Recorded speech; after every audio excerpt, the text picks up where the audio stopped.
हम लोग श्रीमद् भागवतम के तीसरे स्कंद के 21वें अध्याय के 15वें श्लोक को सुन रहे हैं और यहाँ कर्दम ऋषि भगवान विष्णु की स्तुति कर रहे हैं जिन्होंने उनके सामने प्रकट हुए थे।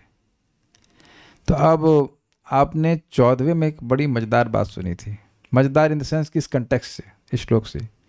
यहाँ पर कर्दम ऋषि कह रहे हैं, ये मायया ते हतमेध सस्त्वत् पादारविंदम भव सिंधुपोतम उपासते काम लवायते शाम राशीष कामा निरये पियस्यु।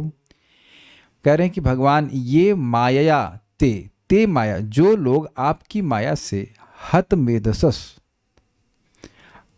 मेधा उनकी बुद्धि जो है वो समाप्त हो गई है, भ्रष्ट हो गई है, तो त्वत्पादार विंदम, आपके चरण कमलों को, जो कैसे हैं भव सिंधु पोतम, भव सागर को पार करने वाले जहाज के समान है, उसकी उपासना करते, उपासते, लेकिन काम लवाया, अत्यल्प क्षुद्र इच्छाओं के लिए, नौकरी लग जाए फॉर एग्जाम्पल, शादी हो जाए, संतान हो जाए, ऐसे छोटी छोटी इच्छा, या फिर स्वर्ग जाने की इच्छा भी छोटी इच्छा है, ऐसी इच्छाओं के लिए वे आपके उन चरण कमलों का भजन करते हैं जो इस भव सागर से पार कर सकते हैं। यानी कि भव सागर को पार करने के लिए उस जहाज पे नहीं चढ़ते हैं, उस भव सागर में और डूबने के लिए उस जहाज पे चढ़ते हैं। ये बात हुआ ना।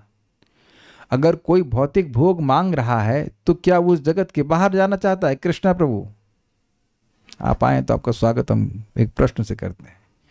अगर भौतिक भोग समझ में आता है, नौकरी चाहिए, पत्नी चाहिए, ये मकान चाहिए, ये चाहिए, वो चाहिए, तो अगर कोई ऐसा मांग रहा है तो क्या वो जगत से मुक्त होना चाहता है, ये जगत में रहना चाहता है?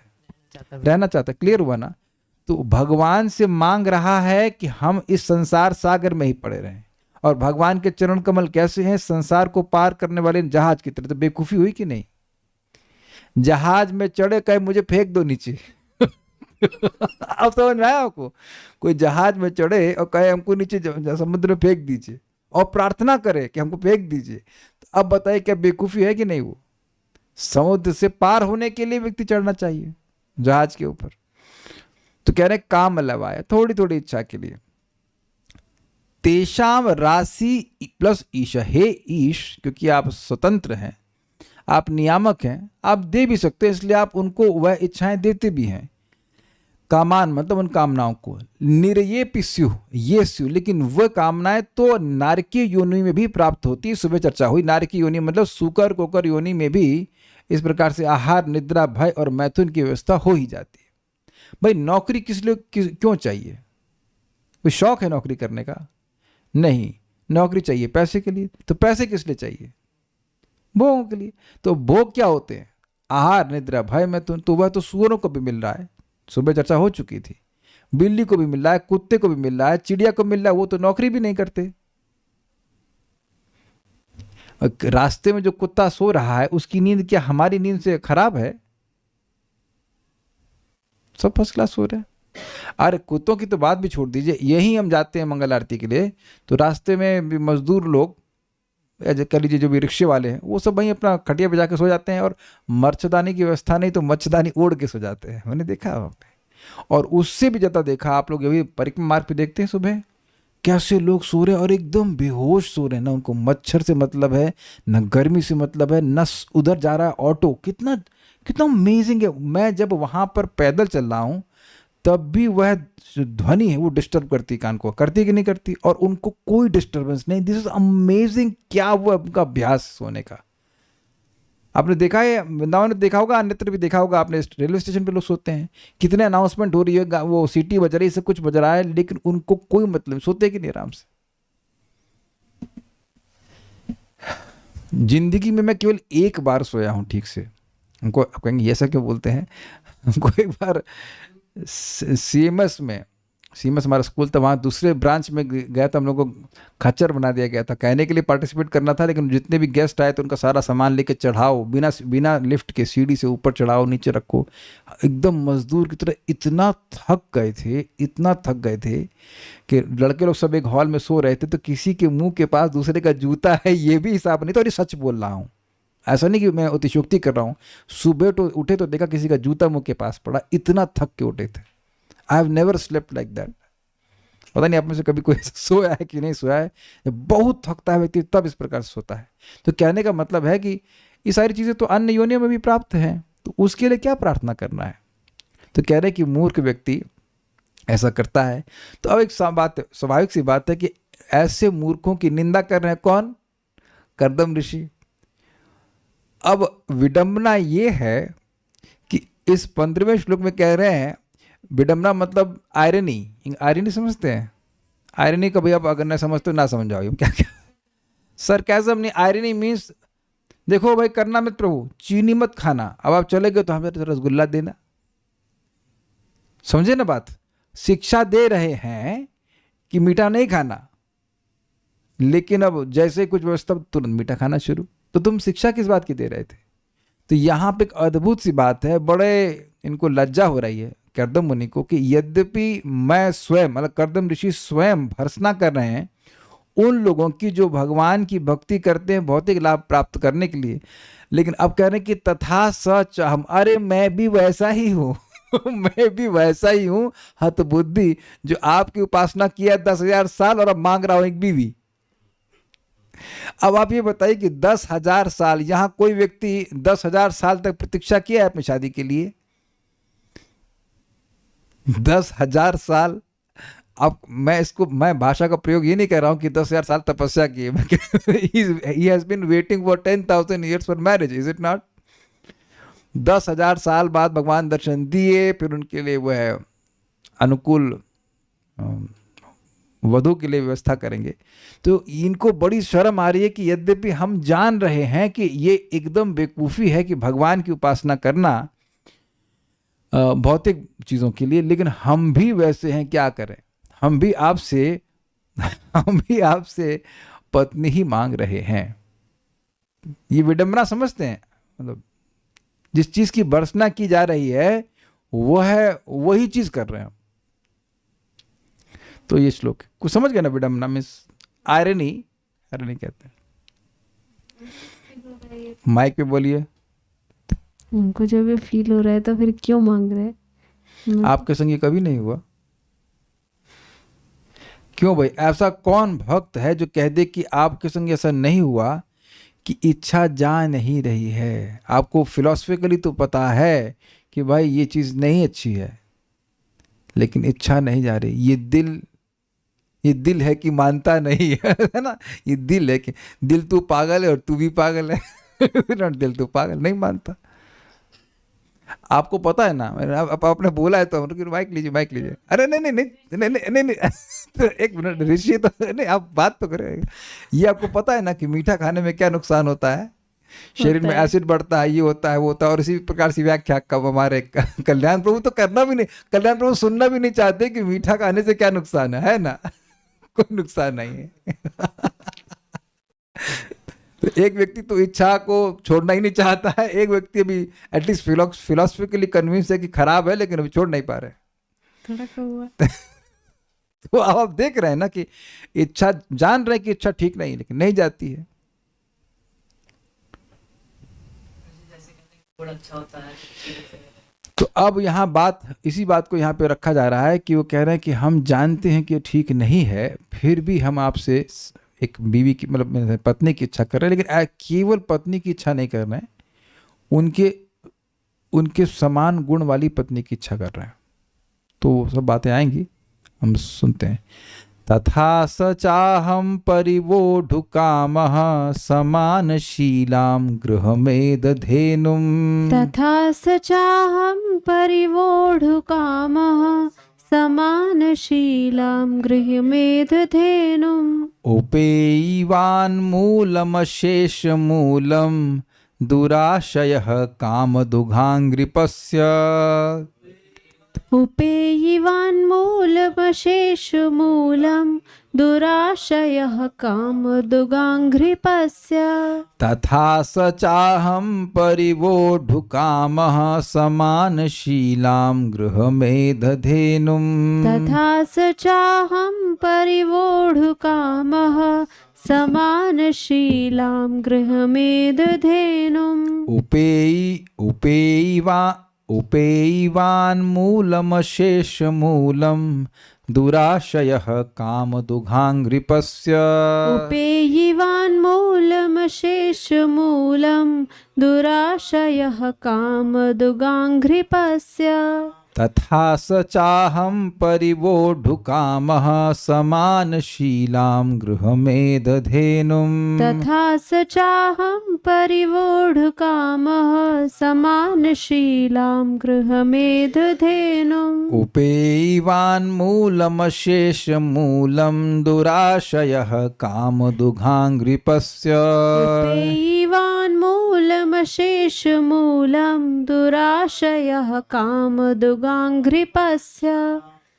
तथा स चाहं परिवोढुकामः समानशीलां गृहमेधधेनुम् तथा स चाहं परिवोढुकामः समानशीलां गृहमेधधेनुम् उपेयिवान्मूलमशेषशूलम् मूलम उपेयिवान्मूलमशेषमूलं दुराशयः कामदुगाङ्घ्रिपस्य उपेयिवान्मूलमशेषमूलं दुराशयः कामदुघाङ्घ्रिपस्य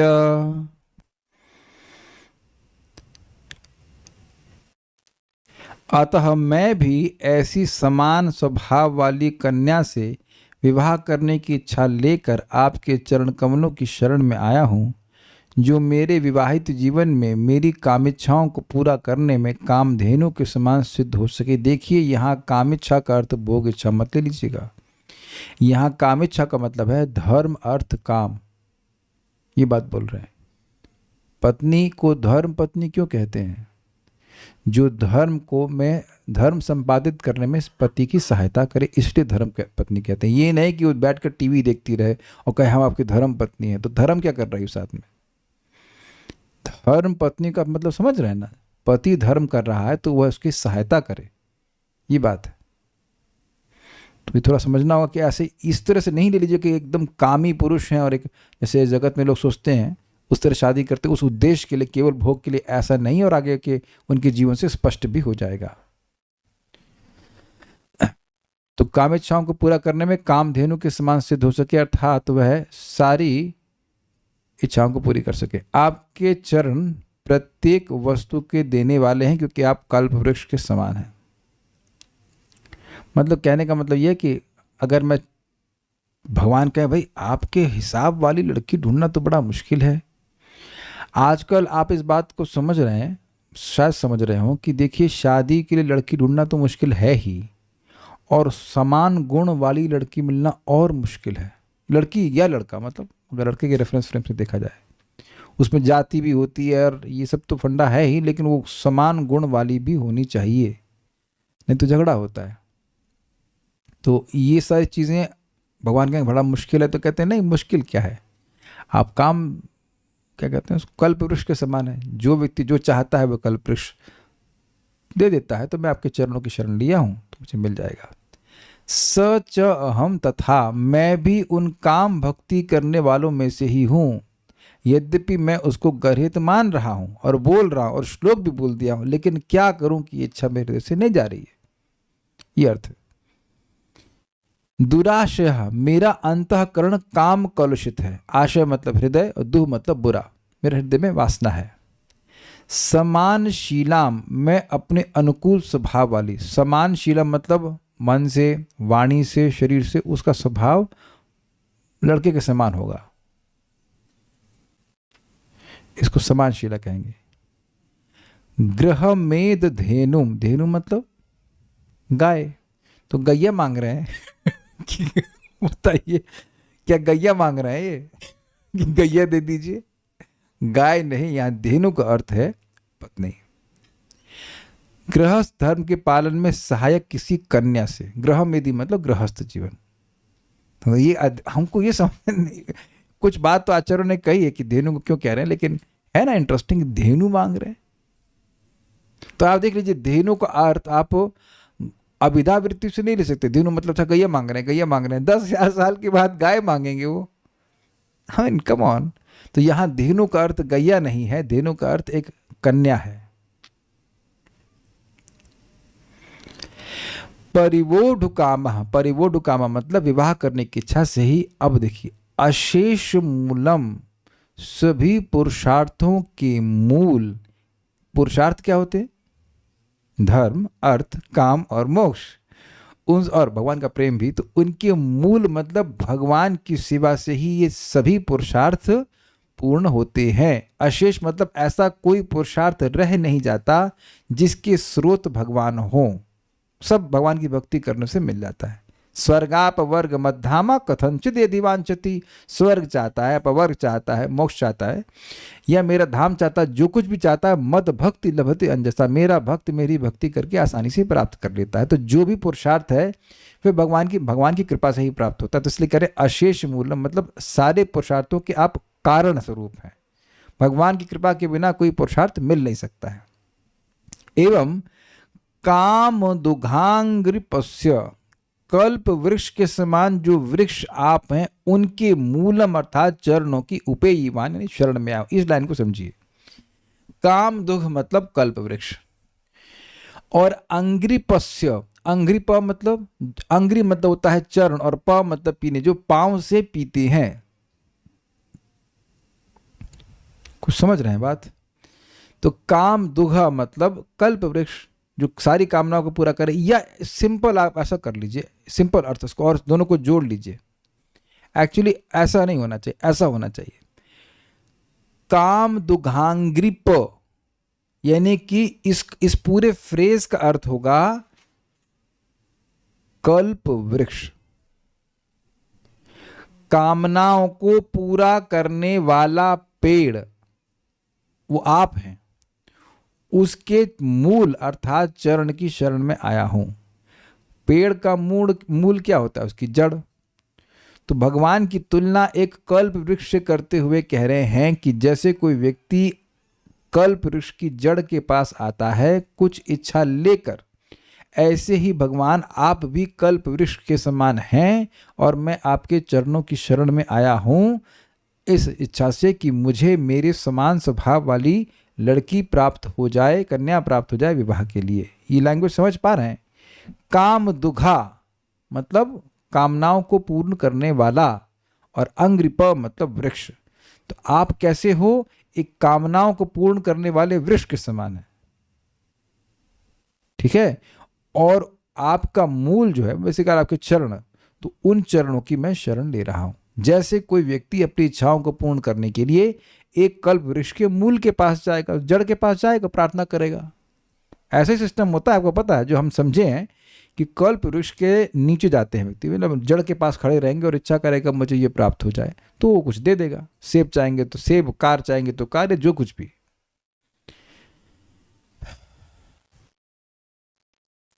एक भक्त का डाउट था कि हम लोग भक्तों को वांछा कल्पतरु कहते हैं, तो क्या वो हमको आकाश में उड़ने की शक्ति भी दे सकते हैं? तो हमने को सिंपल उत्तर दिया कि भक्त लोग ऐसी चीज देते हैं जिससे कुछ काम बने। अब आकाश में उड़ तो चिड़िया भी रही हैं, तो आप भी आकाश में उड़ लेंगे तो क्या हो जाएगा? What is the point? फिर एक योनि मिल जाएगी अगले जन्म में, कितने चील बन सकते हैं। तो भक्त लोग वह चीज देते हैं, भगवान की भक्ति देते हैं जिसके द्वारा जीव सुखी हो जाए। एनीवेज, तथा स चाहम, मैं भी वैसा हूं। कैसा हूं? उसी मूर्ख के समान हूं जो भगवान के आराधना भौतिक इच्छाओं के लिए करता है। अहम परिवोढ़ काम, मैं शादी करना चाहता हूं। किससे? समान शीलाम गृहमेद धेनुम, मेरे समान स्वभाव वाली गृहस्थ धर्म के लिए एक कन्या चाहता हूं। एक भक्त कह रहे हैं गाय जैसी स्वभाव वाली सीधी सादी पत्नी चाहता हूं। नहीं, ये आचार्यों ने नहीं समझाया। एक ऐसी पत्नी लड़की चाहिए एकदम गौ स्वभाव वाली। नहीं, ऐसा तो अर्थ नहीं रखा गया है। ऑल्दो ऐसी इच्छा करना कोई गलत नहीं है, लेकिन ऐसी इच्छा नहीं रख रहे हो। उपेयीवान, मैं शरण में आया हूं। किसकी? मूलम, चरणों की। किसके चरणों की? अशेष मूलम, जो सभी पुरुषार्थों के प्राप्ति के मूल हैं, भगवान की। काम दुघांग्रिपस्या, जो एक कल्प वृक्ष के समान, सारी कामनाओं को पूर्ण करने वाले कल्प वृक्ष के समान है। तो एक प्रश्न होगा कि जब आपको पता है कि भौतिक इच्छाएं नहीं मांगनी चाहिए भगवान से, तब काहे मांग रहे हैं? तो कह रहे हैं दुराशय, क्योंकि मेरा आशय, मेरा हृदय दूषित है। यही बात अभी मैं समझा रहा था कि सिद्धांत आप सुनते हैं, लेकिन उससे मेरा हृदय, हमारा हृदय अलाइन नहीं करता है तुरंत। सोच रहे हैं, जैसे कल्याण प्रभु मानने के लिए तैयार नहीं कि मिठाई चीनी खाना गलत है, तो थ्योरी में ही रिजेक्ट कर दिए, और इधर वेदवादिनी थ्योरी स्वीकार कर रहे हैं, लेकिन बीच में एक डिवीजन आ जाता है। ऐसा तो नहीं कि मैं भी इंद्रिय संयम करके बैठा हुआ हूं, मेरे भी अब कितने लोग ऐसा अनुभव नहीं करते अपने भक्ति के जीवन में कि आप स्टैंडर्ड सुनते हैं ये है, और हमारी गाड़ी थोड़ी सी अलग टेंजेंट पे जा रही होती है। It's not easy, it's not easy to be a Goswami और any other things, standard of bhakti. तो कह रहे कि मेरा हृदय दूषित है, इसलिए। श्रीधरी, जो मैं सकाम भक्ति करने वालों की निंदा कर रहा हूं, मैं भी सकाम भक्ति वाला ही हूं। ऐसा नहीं कि मैं एकदम बोल रहा हूं तो मैं निष्काम हो गया। ऐसा नहीं है। इसी अर्थ का इस श्लोक से प्रतिपादन किया गया, मतलब प्रस्तुत किया गया है। कर्दम महर्षि कहते हैं कि मैं गृहस्थ आश्रम के धेनुम अर्थात त्रिवर्ग को प्रदान करने वाली पत्नी से विवाह करना चाहता हूं। तो अब यहां धेनु क्यों कह रहे हैं? जैसे घर में गाय रहती है तो वो दूध देती है, तो उसी प्रकार से पत्नी घर में रहती है तो एक गृहस्थ धर्म, अर्थ, काम आदि को संपादित कर पाता है। त्रिवर्ग कह रहे हैं, मोक्ष नहीं कह रहे हैं। सामान्यतः एक गृहस्थ है, अगर भक्त नहीं है तो पत्नी मोक्ष में सहायता प्राय नहीं करती है, पत्नी बंधन के कारण होती है। ये इसमें कोई विवाद की बात नहीं है। लेकिन दूसरी तरफ अगर पति और पत्नी भगवान की भक्ति को केंद्र में रखकर भगवान की भक्ति करते हैं तो वो स्थान फिर वैकुंठ होता है। अगर भक्त नहीं है, सामान्य कर्मकांड की दृष्टि से देखें तो पत्नी मोक्ष में कोई बहुत सहायक नहीं बनती है, बल्कि बंधन के कारण बनती है। सिंपल सी बात है। पुंसा स्त्रिय मैथुनी भावमेतम तयोर्मितो हृदय ग्रंथि माहुस अतो क्षेत्र सुताप्त वित्तर जनस्व मोहो यम अहम ममेति। सिद्धांत है सबके संगे।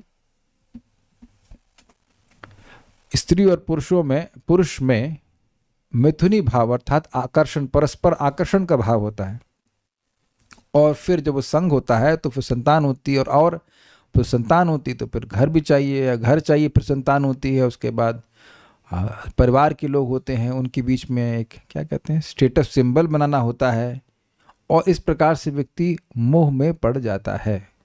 हाँ, अब एक बात ध्यान देनी है, गृहस्थ जीवन में भी अगर ये सब नहीं उत्पन्न हो रहा है तो व्यक्ति मोक्ष के मार्ग पर ही है। ये मेरा बच्चा है, ये मेरा मकान है, ये मेरे संबंधी हैं, ये सब भावना अगर नहीं बढ़ रही है और वैष्णवों को ही अपना संबंधी मान रहा है तो मोक्ष के मार्ग पर है। इंग्लिश में कहूँगा, the life should not be geared for sense gratification even for गृहस्थ लाइफ। समझते हैं गियर, ये लैंग्वेज समझे। गाड़ी में गियर मारते हैं काहे के लिए? आगे बढ़ने के लिए ना। तो इंद्रिय तृप्ति ही उस प्राप्त करने के लिए गृहस्थ लाइफ का गियर नहीं मारना चाहिए। जब व्यक्ति ब्रह्मचारी जीवन में ट्रेनिंग लेता है तो उसका गृहस्थ जीवन भी ब्रह्मचारी जीवन जैसा ही होता है। कोई परिवर्तन ना तो चाहता है ना वो करेगा। इसलिए कहना कि हम गृहस्थी में आ गए हैं तो हम अब देर में उठेंगे सुबह तो फिर आप खुश हो गए, इसका मतलब ब्रह्मचारी ट्रेनिंग भी ठीक से नहीं हुई है। कुछ समझ पा रहे हैं बात? गृहस्थ भी एक आश्रम होता है जिसमें श्रम किया जाता है भगवान के लिए, भगवान की भक्ति की जाती है। तो भगवान की भक्ति जहाँ कहीं भी की जा रही है तो वह तो मोक्ष का साधन बन जाएगी। लेकिन सामान्यतः लोग भक्ति तो नहीं करते हैं, सामान्यतः पत्नी रहती है तो धर्म आदि करते हैं, तो धर्म करते हैं तो अर्थ यानी धन प्राप्त होता है और उससे फिर कामना, इसी में फंसे रहते हैं, इसलिए त्रिवर्ग कह रहे हैं। उम्मीद है कि बात समझ में आ रही होगी। आप तो कल्प वृक्ष हैं, इसलिए मैंने आपकी चरणों की उपासना की है। मतलब अगर भगवान पूछे भाई शादी करना चाहते हो तो हमसे क्यों, हमारे पास क्यों आते, तो कहते हैं क्योंकि आप कल्प वृक्ष हैं, सारी इच्छा पूर्ण करने वाले हैं, तो ये इच्छा भी आप पूर्ण कर दोगे। यदि कहें कि काम इत्यादि की पूर्ति के लिए किसी दूसरे देवता की उपासना करें, उनकी उपासना करो, तो इसका उत्तर देते हैं कि आपके चरण ही अशेष मूलम, स्पेलिंग मिस्टेक है, मूलम अर्थात सभी पुरुषार्थों को प्रदान करने वाले हैं। किसी की कोई भी इच्छा है तो वह भगवान सब पूरा करने में समर्थ हैं। अकामः सर्व कामो वा मोक्ष कामोदारधि तीव्रेन भक्ति योगेन यजेत पुरुषः परम। ठीक है, ये बात। नोट, यदि आप सकाम भक्तों की निंदा कर रहे हैं तो सकाम के भांति क्यों प्रवृत्त हो रहे हैं? यदि यह शंका हो तो कहते हैं दुराशय अर्थात मैं दुष्ट चित्त वाला हूं, मतलब मैं जान रहा हूं कि क्या करना चाहिए लेकिन उधर मेरी प्रवृत्ति नहीं है। ये समझना चाहिए कि धर्म कोई पहले बात तो लोग जानते नहीं है, और अगर धर्म जान भी लें तो हृदय अगर पवित्र नहीं है तो धर्म में प्रवृत्ति नहीं होगी। क्या ये लैंग्वेज समझ में आई? पता है कि नाम जप करना चाहिए, पता है कि भक्ति करनी चाहिए, लेकिन हृदय दूषित है तो नहीं कर पाते हैं। मतलब मैं उनकी बात कर रहा हूं जिनको पता है, जिनको नहीं पता उनको तो बात ही छोड़ दीजिए। इसीलिए वैष्णव संगत हमें हेल्प करती है, हेल्प नहीं करती है, बचाती है। नहीं तो हम सभी लोगों का चित्त इतना दूषित है कि हम नहीं करने वाले। मैं प्रैक्टिकल आज बता रहा हूँ। आज सुबह से मैं उठा हुआ 2:45 बजे से, नया व्यस्त था, कोई सोया नहीं, कुछ नहीं किया, एकदम थक गया। अगर ये क्लास नहीं देनी होती तो क्या मैं भागवत पढ़ता? बिल्कुल नहीं पढ़ता। आज मैं सोच रहा था कि भक्तों का कितना बड़ी कृपा है कि इतनी संख्या में आते हैं, तो हमको भी लगता, हमें भी थोड़ा सा शर्म के मारे पढ़ लेते हैं कि अरे भाई क्या मुंह दिखाएंगे, कुछ भक्त लोग आएंगे तो हम कुछ नहीं तैयार करके जाएंगे तो कैसे लगेगा, you know, it's like Krishna hall with no prasadam. सब लोग आकर क्या हुआ, प्रसाद नहीं बनाया। अब जो कुछ भी हो, शर्म के मारे करूं, कुछ भी करूं, भागवत तो पढ़ रहा हूं ना, तो लाभ तो होगा ना, सोना तो चलता ही है, वो तो नारकी होने में मिल ही जाता है। I am just too happy कि इतनी अच्छी सेवा की बाध्य होकर के भी कुछ ना कुछ, कभी कभी बाध्य होकर के भी, नॉट मैं नहीं कह रहा हूँ कि इंटरेस्ट नहीं रहता, लेकिन थक जाता है तो थोड़ा कठिनाई होती है। लेकिन मैं बोल रहा हूँ कि अगर ऐसा नहीं तो आज अपन पढ़ने वाले, एटलीस्ट मैं पढ़ने वाला नहीं था, और आप लोग तो जरूर पढ़ लेते ना, शायद पढ़ लेते सब पढ़ लेते, मुझे पता है। तो आप देख रहे हैं कि हमें कितनी बड़ी संगत से लाभ हो रहा है। क्या इस जीवन में आप एक बात समझ सकते हो कि बिना संगत में आप में कोई दम नहीं और मेरे में भी कोई दम नहीं है? I think please you understand this right now, today itself. जो कुछ भी है वो संगति की वजह से है, नहीं तो हमें कुछ दम नहीं है। एक दिन टिकना भक्ति मुश्किल होता है, पूरा दिन निकल जाता है सटासट, और नहीं तो कहीं आप ट्रैवलिंग में चले जाइए, दिन निकालना भारी हो जाए। क्या करें हम 10 बजे, क्या करें शाम को, वेरी डिफिकल्ट। हम अभी दिख रहे हैं कि 8 अगस्त को जाना है वहां पर, it's just such a trouble. क्या करें, व्हाट टू डू?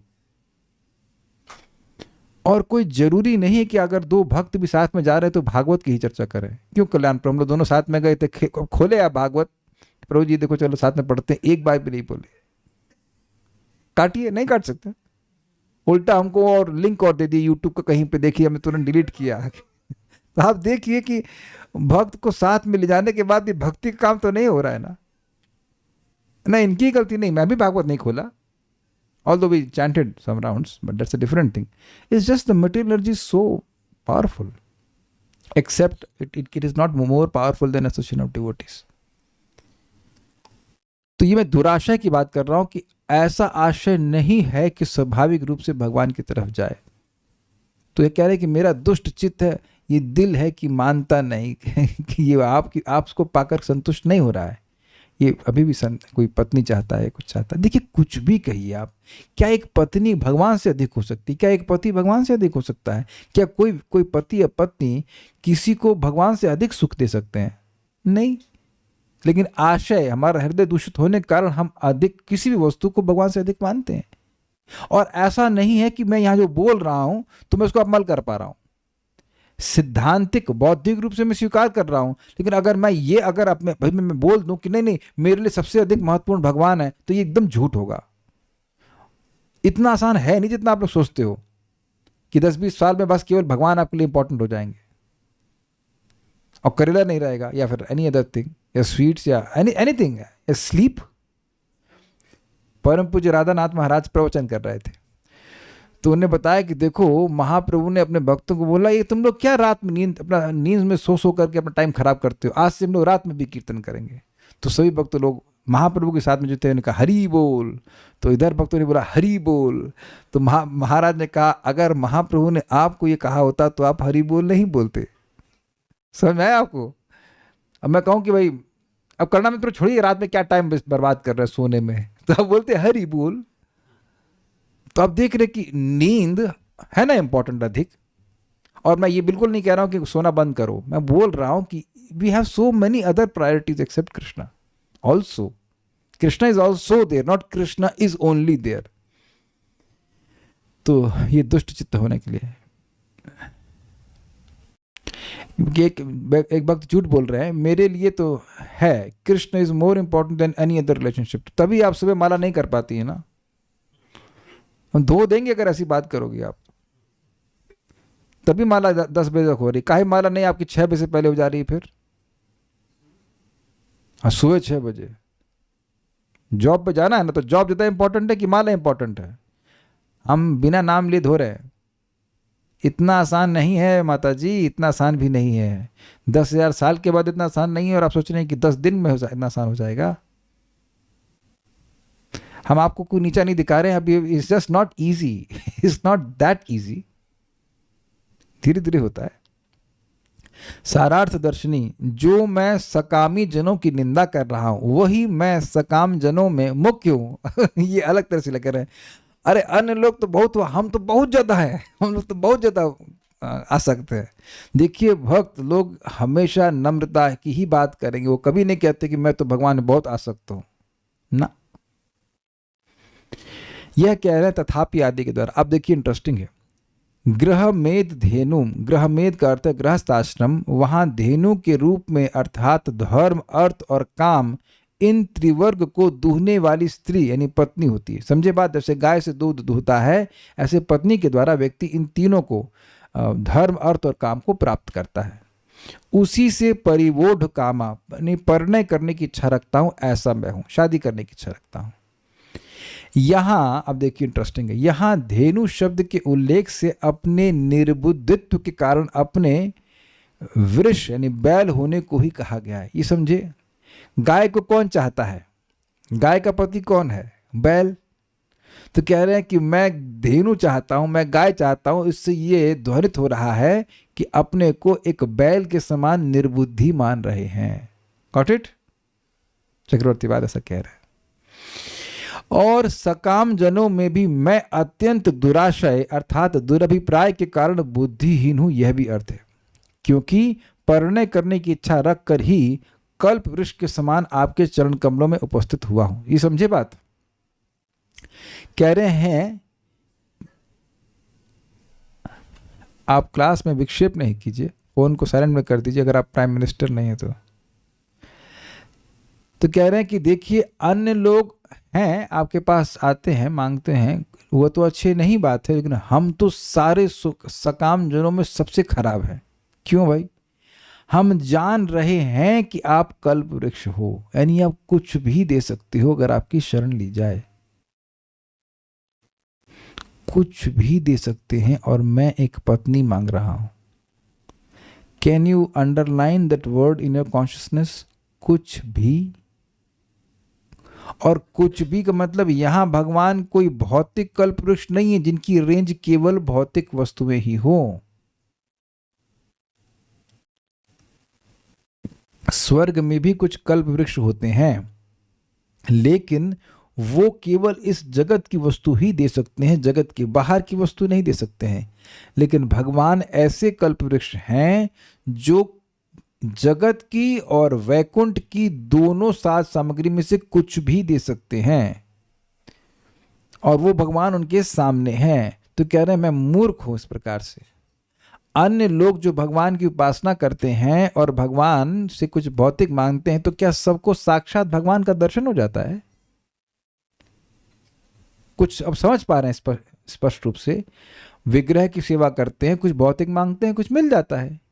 लेकिन कोई व्यक्ति इतना सामर्थ्य से युक्त हो जाए कि भगवान उसके सामने खड़े हो जाएं, भगवान उससे बातचीत करें, और तब वह कोई एक भौतिक इच्छा मांगे, तो क्या ये मूर्खता नहीं होगी? इसलिए वो कह रहे हैं कि मैं सबसे अधिक बुद्धिहीन हूं, दुराशय मतलब बुरे अंतःकरण वाला हूं। इसलिए अंतःकरण बुरा होता है तो बुद्धि डिस्टर्ब हो जाती है।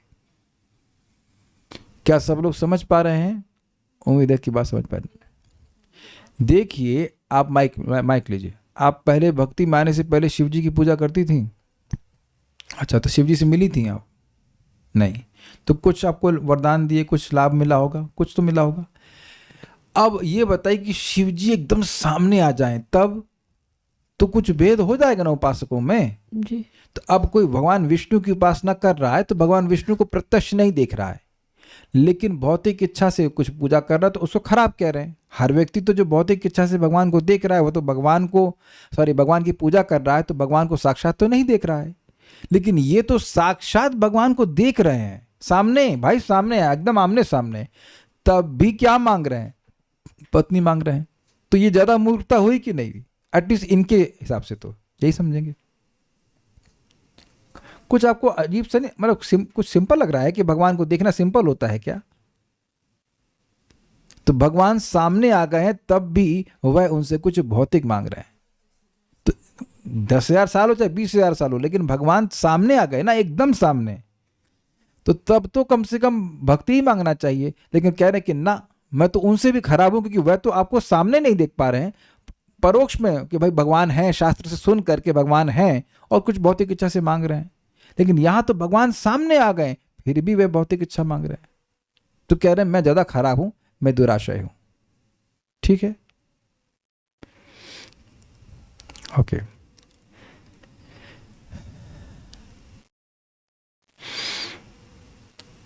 एक इंटरेस्टिंग बात है कि शादी इन जनरल देखा जाए तो बंधन का ही कारण होती है। तो कल्प वृक्ष आप हैं, आप चाहें तो वैकुंठ की मुक्ति दे सकते, सब कुछ दे सकते, और मैं बंधने के लिए आपसे वरदान मांग रहा हूं। अशेष मूलम, अशेष अर्थात समस्त पदार्थ यानी संपूर्ण पुरुषार्थ जिनके मूल में हैं, ऐसे हैं आपके चरण तल, यानी कि आपके चरण कमल से सारे पुरुषार्थ उत्पन्न होते हैं। जैसे भगवान के चरणों में कोई प्रणाम करता है तो प्रणाम करने मात्र से भगवान उसको मोक्ष दे देते हैं। तो मोक्ष तो नॉट हाईएस्ट है, लेकिन मोक्ष तो बड़ा हाई पुरुषार्थ है। धर्म अर्थ काम का तो कहना ही क्या। जैसे भगवान को कौशिक जी ने जल दिया था तो उसके बदले में भगवान उनको स्वर्ग का राजा बना दिया, इंद्र बना दिया। तो आप देख रहे हैं किस प्रकार से जो भी कुछ व्यक्ति भौतिक भी चाहता है तो भगवान की भक्ति से आसानी से मिलता है। आपने सुना है पहले कि 18वें अध्याय भगवत गीता के 5 श्लोकों को पढ़ने से उसको स्वर्ग प्राप्ति हो गई, फिर बाद में वहां से वैकुंठ चला गया। तो पुण्य भी कोई चाहता है तो भगवान की भक्ति करने से बड़ी आसानी से मिल जाता है, ये बात कहते हैं। श्रीमद् भागवतम के 10वें स्कंद में सुदामा ब्राह्मण की वाणी में यह देखा जाता है, मेरे पीछे बोलिए, स्वर्गापवर्गयोः पुंसाम रसायाम भुवि संपदाम, स्वर्गापवर्गयोः पुंसाम रसायाम भुवि संपदाम, सर्वासामपि सिद्धीनां मूलम तच्चरणार्चनम, सर्वासामपि सिद्धीनां मूलम तच्चरणार्चनम। अर्थात भगवान श्री कृष्ण की चरण अर्चना यानी चरणों की सेवा जीवों के स्वर्ग और मोक्ष की तथा पृथ्वी और रसातल की समस्त संपत्ति और समस्त सिद्धियों की मूल है। Got it? कि भगवान की सेवा करके इस ब्रह्मांड की कोई भी सिद्धि वो चाहे वो सब मिल जाएगा, मोक्ष चाहेगा तो मोक्ष भी मिल जाएगा। ये लोगों को पता नहीं रहता, इसलिए भागवत सुनना चाहिए। तात्पर्य, यद्यपि कर्दम मुनि ऐसे व्यक्तियों की निंदा करते हैं जो भौतिक लाभों के लिए भगवान के पास जाते हैं, किंतु उन्होंने भगवान के समक्ष अपनी भौतिक असमर्थता तथा आकांक्षा प्रकट करते हुए कहा, यद्यपि मुझे पता है कि आपसे कोई भी भौतिक वस्तु नहीं मांगनी चाहिए, किंतु तो भी मेरी इच्छा है कि मैं समान शीलवती कन्या से विवाह करूं। मैं इसलिए मुस्कुरा रहा हूं क्योंकि मैं ऐसे ही प्रार्थना कर रहा था कि यद्यपि भगवान मुझे पता है कि आपसे भौतिक नहीं मांगना चाहिए, लेकिन ये IIT में जाने की इच्छा मेरे हृदय से नहीं जा रही। So I can fully empathise with the Rishi आपको पता है कि ये इच्छा भौतिक है, लेकिन नहीं जा रही तो क्या करें बताइए? नहीं जा रही तो क्या, यानी कि यह भी प्रार्थना नहीं कर पा रहे हैं कि ये इच्छा चली जाए। समझ पा रहे हैं मेरी बात? You don't have that strength to to ask कि ये इच्छा चली जाए, क्योंकि बुद्धि ऐसी बनी हुई है कि इसको ये इच्छा मिले, पूर्ण हो जाएगी तो मैं बहुत सुखी हो जाऊंगा। कुछ समझे क्या? ये सब बातों को आप समझ पा रहे हैं? थियोरिटिकली मान लिया ये भौतिक है, सब कुछ खराब है, लेकिन हृदय दूषित है तो वो इच्छा जाती नहीं है।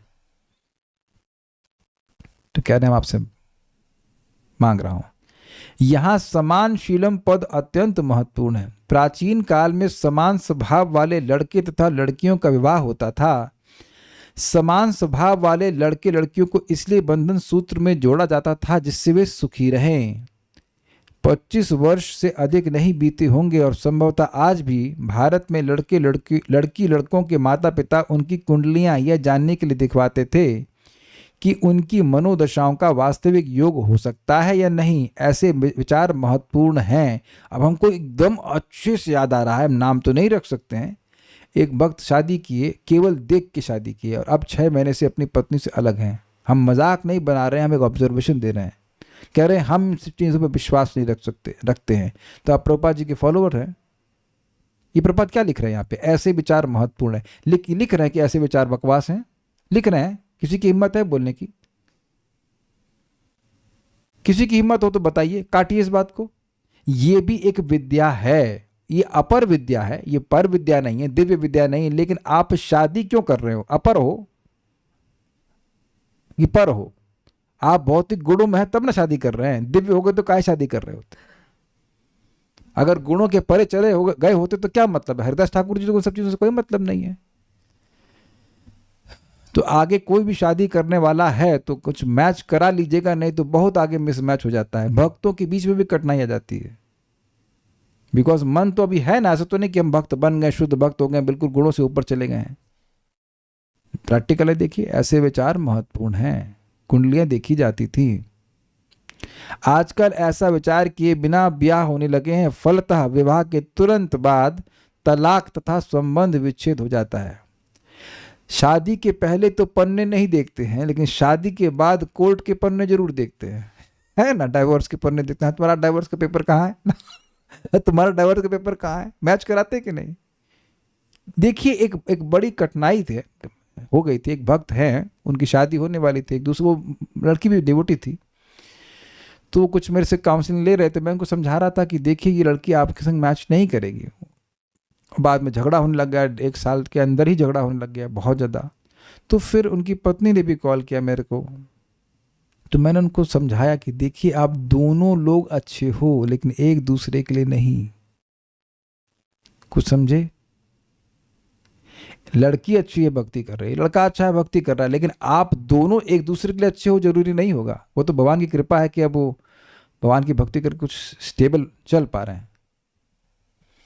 भगवान ने कुछ कृपा किया तो एडजस्ट हो गया। लेकिन इन सब चीज़ों को मिला के चलना चाहिए। नहीं तो व्यक्ति आप बताइए, रोज कोई झगड़ा करे, आप कैसे भक्ति करोगे? तो ये जो सो कॉल्ड आकर्षण होता है ना, बस सुंदर लग रही है, हैंडसम लग रहा है, ये है वो, कुछ दिन में एकदम फेस बिल्कुल खत्म हो जाता है और फिर दिन भर पूरा झगड़ा ही चलता रहता है। लोग शक्ल भी नहीं देखना चाहते हैं। प्रभुपाद सब बातों को गीता में समझाएं। रजोगुण के कारण व्यक्ति इस प्रकार से आकर्षित हो जाता है, बाद में सब खत्म हो जाता है। परम पूज्य वृंदावन चंद महाराज भी समझा रहे थे कि लोग बिल्कुल सट सट के चलते रहते हैं और कुछ समय के बाद देखा कि कोर्ट में खड़े हैं झगड़ा करने के लिए। ये बातें थोड़ी महत्वपूर्ण है। पहले के समय में पति तथा पत्नी आजीवन सुखपूर्वक जीवन बिताते थे, किंतु आजकल ये अत्यंत कठिन हो गया क्योंकि समान स्वभाव वाले नहीं हैं। करदम समान शील की पत्नी चाहते थे क्योंकि आध्यात्मिक तथा सांसारिक उन्नति में सहायता पहुंचाने के लिए पत्नी आवश्यक है। कहा गया है कि पत्नी धर्म, अर्थ तथा काम यानी इंद्रिय तृप्ति संबंधी समस्त इच्छाओं की पूर्ति करती है। जिसे अच्छी पत्नी मिल जाती है वह परम भाग्यशाली समझा जाता है। महाराज भी इस बात को समझा रहे हैं कहीं पे, परम पूज्य राधा गोविंद महाराज की, भगवान के द्वारा किसी पुरुष के लिए सबसे अच्छी मित्र उसकी पत्नी होती है, लेकिन अच्छी मित्र हो तो। फलतः ज्योतिष के अनुसार भाग्यवान पुरुष वह माना जाता है जिसके पास परम संपत्ति हो, अच्छे पुत्र या श्रेष्ठ पत्नी हो। इन तीनों में से जिसके पास श्रेष्ठ पत्नी हो वह परम भाग्यशाली है, अच्छी भक्त हो, भगवान के प्रति समर्पित हो। विवाह के पूर्व स्त्री का चुनाव समानशील के आधार पर करना चाहिए, इंद्रिय तृप्ति के हेतु तथा कथित शारीरिक सौंदर्य या हाव भाव से नहीं। इसकी व्याख्या अभी मैं कर ही चुका था, तो और नहीं बोलना चाहता। एक बात आप समझ लीजिएगा, ये बहुत मजेदार बात है। शरीर तो चेंज हो रहा है, स्वभाव चेंज नहीं होता। कोई विरोध हो तो बताइए, है ना मजेदार बात। व्यक्ति का स्वभाव करना में आप चेंज हो गए, आपका स्वभाव चेंज हो गया है, ये मेरा स्वभाव चेंज हो गया। ये थोड़ा बहुत 19-20 हो जाता है, थोड़ा मेलो हो जाता है। अरे हम साइंटिस्ट चलते। महावीर प्रभु, कुछ चेंज हुआ है आपका स्वभाव? माता जी, आपका चेंज हुआ है? तब शक्ल तो चेंज हो गई ना। अब हम तो नहीं देख सोच सकते हैं कि आप युवावस्था में कैसे लगते थे या मैं बचपन में कैसा लगता था। तो शक्ल तो चेंज हो ही जाएगी। जिस शक्ल को देख के आप शादी किए वह तो चेंज हो जाएगी, लेकिन जिस स्वभाव को ध्यान नहीं दिए वो चेंज नहीं होगा। Unless someone is very exalted devotee, और भक्त होने के बाद भी भक्तों का स्वभाव कुछ बना ही रहता है। विचारनीय बात है। भागवत के 12 स्कंद में कहा गया है कि कलयुग में विषय जीवन के आधार पर विवाह होंगे, और जो ही विषय जीवन में कोई कमी आई नहीं कि तलाक का प्रश्न उठ खड़ा होगा। उसको 12वें स्कंद में पढ़ेंगे, अभी तो समझ लेते हैं बस इतना। मतलब इंद्रिय तृप्ति में जहां बाधा आई तो बस तोड़ देते हैं। इस पर एक बात याद आ रही है, हम एक JBL के हमारे सप्लायर थे, तो उनकी 3 शादी हो चुकी थी। तो खुद बता रहे थे, हम क्या जाने, खुद बता रहे थे कि तीसरी वाली को भी तलाक देने वाले थे। तो उसने बोला, आपको लगता नहीं कि प्रॉब्लम आप में है? She was very bold. आप पहली वाली को छोड़ दिए, फिर दूसरी वाली को छोड़ दिया, आप मुझको भी छोड़ना चाहते हो, तो कुछ आपको भी सोचना पड़ेगा ना कि कहीं गलती आप में। तो शायद वो रुक गया, उसके बाद नहीं टूटा या जो भी रहा।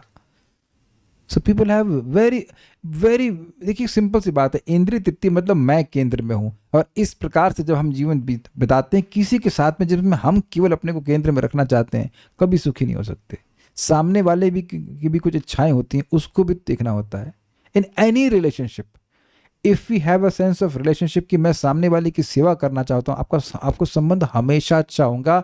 और सामने वाले की भी इच्छा है कि वह आपकी सेवा करना चाहता है। भाई साहब, आपका कोई संबंध हो, चाहे पति पत्नी का हो, मित्र का हो, कोई भी रस में आप हैं, आपका संबंध गड़बड़ नहीं हो सकता है। If you put yourself as a servant, you can never go wrong, because that's what we are. चाहे पति के रूप में हम सेवक हैं, पत्नी के रूप में सेवक हैं, गुरु के रूप में सेवक हैं, शिष्य के रूप में सेवक है, सेवक ही हैं हम लोग स्वरूपता। जैसे इंजॉयर की भावना आई, खत्म, वो रिलेशनशिप खत्म हो जाएगा। अगर आप सीनियर भक्त भी हैं तो भावना ये होनी चाहिए कि जूनियर है उसको हम ट्रेन करें ताकि भक्ति में ऊपर उत्थान हो जाए। ये नहीं कि बस उसको दबा के रखें। हमेशा एक सीनियर की, अच्छे सीनियर की भावना होती है कैसे मैं उसकी प्रगति कर सकूं, चाहे वो डांट रहे हैं, चाहे प्रेम कर रहे हैं, चाहे समझा रहे हैं, ये इसका यही उद्देश्य होता है। एटलीस्ट हम जिनको सीनियर मानते हैं हृदय से, उनका तो ऐसा ही आचरण हमारे प्रति रहा है, हमेशा ऐसा आचरण रहा है। हमेशा means always, never any other way. हम अभी नाम नहीं रखना चाहते हैं, बट जैसे उनका स्मरण कर रहा हूं तो I am feeling very happy कि they have always be in that mood कि मेरा उत्थान हो, कभी पतन हो जाए, नीचे ना, ऐसा कभी नहीं उनके मन में है। मैं जिनको हृदय से सीनियर मानता हूं, मैं उनकी बात कर रहा हूं। And I am been fortunate कि मुझे ऐसे सीनियर्स मिले हैं। सो लाइक दिस, और क्योंकि ऐसे मिले हैं तो हम लोग भी ऐसे बर्ताव करते हैं कि मुझे किसी ने एक्सप्लॉइट नहीं किया, then why should I exploit anyone. Simple है। नहीं तो वही एवं परंपरा प्राप्त, इसी परंपरा को प्राप्त कर लेंगे। It doesn't feel good if you exploit people. I'm telling you, this doesn't feel good at all. तो आप अगर लोगों की सेवा करते हैं, सेवा का भावना रहती है, आपके संबंध हमेशा खुश, आप हमेशा खुश रहेंगे। We'll see. Anyways, तो हम ये बात यहाँ पे समझा रहे थे कि क्यों तलाक होता है। कर्दम मुनि इस वरदान को उमा से प्राप्त कर सकते थे, क्योंकि शास्त्रों में कहा गया है कि उत्तम पत्नी की कामना करने वालों को उमा की पूजा करनी चाहिए। ये कहाँ मिलेगा श्लोक आपको? 2.3.10 के ऊपर, 2.3.1 to 9 में कहीं ढूंढ लीजिएगा। तो उमा या जेत ऐसे करके है, ठीक है। किंतु कर्दम ने श्री भगवान की पूजा करना श्रेयस्कर समझा, क्योंकि क्योंकि भागवत में संस्तुति की गई है कि चाहे कोई सकाम हो या निष्काम अथवा मुक्तिकामी, उसे परमेश्वर की पूजा करनी चाहिए। अच्छा, एक इंटरेस्टिंग बात है ना कि आपको और आपके स्वभाव को भगवान से अधिक अच्छा कौन जानेगा? अग्रीड? तो इन्हें क्या प्रार्थना करी थी? केवल पत्नी नहीं चाह रहे थे, अपने स्वभाव के अनुसार वाली लड़की चाह रहे थे। तो भगवान तो बिल्कुल अच्छे से जानते हैं ना किसका क्या स्वभाव है, तो उसके अनुसार ढूंढ के लाके दिए। ओके, मनुष्यों की इन 3 कोटियों में से प्रथम कोटि के पुरुष भौतिक इच्छाओं की पूर्ति से प्रसन्न होते हैं, दूसरी कोटि के लोग परमेश्वर का दादात्म्य चाहते हैं, और तीसरी कोटि के पुरुष पूर्ण मानव हैं जो भक्त होते हैं। कहने का मतलब है अकाम, मोक्ष का, सर्वकाम और मोक्ष काम की व्याख्या प्रपात करना है। वे बदले में भगवान से कुछ भी नहीं चाहते, वे तो केवल दिव्य प्रेम भक्ति में लगे रहना चाहते हैं। तो एक प्रश्न है कि भक्त लोग भगवान से कुछ क्यों नहीं चाहते? क्योंकि जब वह कुछ नहीं चाहते हैं तब उनको वास्तविक वस्तु मिलती है, वह दिव्य सुख भगवान की सेवा में। Got it? ये बात है। प्रत्येक दशा में श्री भगवान की पूजा करनी चाहिए क्योंकि वे सबों के मनोरथ को पूरा करने वाले हैं। इसका मतलब एक बड़ी सुंदर बात है, और इसको आप जिंदगी में एक बार तो समझ लीजिएगा कि यदि मेरे हृदय में कोई और कैसी भी वासना है, इसका मतलब यह नहीं है कि भगवान मुझसे घृणा करते हैं। क्या दिमाग में सबके घुस गया कि नहीं घुसा? ये बात हम थोड़ा लैंग्वेज अजीब सी बोल रहे हैं, लेकिन इस बात को मैं घुसाना चाहता हूं ताकि मन में कभी किसी प्रकार का आपके ग्लानि नहीं हो कि अरे मेरे हृदय में तो इतना काम है, मेरे हृदय में तो ये इच्छा है, वो इच्छा है, तो भगवान मुझे नेग्लेक्ट कर देंगे। नहीं, भगवान नेग्लेक्ट नहीं करते। समझिए, जैसे एक वैद्य हमारी नब्ज देखता है तो हमको भी देखता है और हमारे रोग को भी देखता है, हमसे घृणा नहीं करता है, वह उस रोग को ठीक करना चाहता है। तो वैसे ही भगवान हमको भी देखते हैं और हमारी वासना रूप हमारी बीमारी को भी देखते हैं, घृणा नहीं करते हैं। वही देखते हैं कि कम से कम ये बच्चा मेरे पास तो आया, बड़े प्रसन्न होते हैं।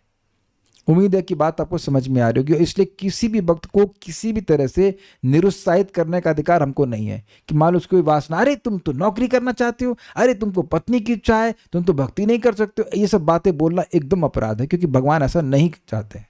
कैसा भी व्यक्ति, कम एज यू आर, जैसे हो वैसे आओ, भगवान वैसे रहने नहीं देंगे आपको। He will purify you and very sweetly. प्रत्येक दशा में श्री भगवान की पूजा करनी चाहिए क्योंकि वे सबों के मनोरथ को पूरा करने वाले हैं। ही डजंट हेट एनीवन, सुहृद सर्वभूता नाम। परमेश्वर की पूजा का लाभ यह है कि यदि किसी के हृदय में भौतिक सुख की कामना रहती भी है तो श्री कृष्ण की पूजा करने पर वह धीरे धीरे शुद्ध भक्त बन जाता है और उसे किसी भौतिक लाभ की इच्छा नहीं रह जाती। ठीक है, मैं कुछ और कहना चाहता था लेकिन अब भूल गया, तो आई विल स्टॉप। नहीं याद आ रहा। ठीक है, कुछ कहना चाह रहा था लेकिन भूल गया, सो विल स्टॉप हियर। आगे वो क्या कहेंगे हम लोग कल सुनेंगे, और तो कुछ नहीं है, सो विल स्टॉप हियर।